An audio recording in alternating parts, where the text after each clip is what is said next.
বেরা, সোমনাথ সাহেবকে খবর দাও। আজকে তুমি 7:30টার গাড়িতে কলকাতায় চলে গেছে। সে কি?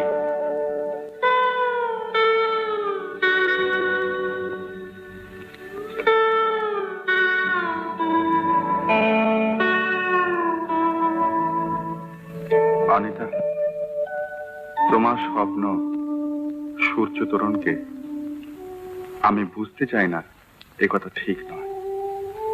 তবে কথা বলতে আমার ভালো লাগে না, তাই নিজেকেও বোঝাতে পারি না। যা অস্পষ্ট হয়ে থাকলে ভালো হতো, সেটা আজ হঠাৎ এত স্পষ্ট হয়ে যাওয়াতে আমার মনে হচ্ছে তোমার জীবনে এরপরে আর কোনো মুহূর্তেই আমার থাকা উচিত নয়। সোমনাথ।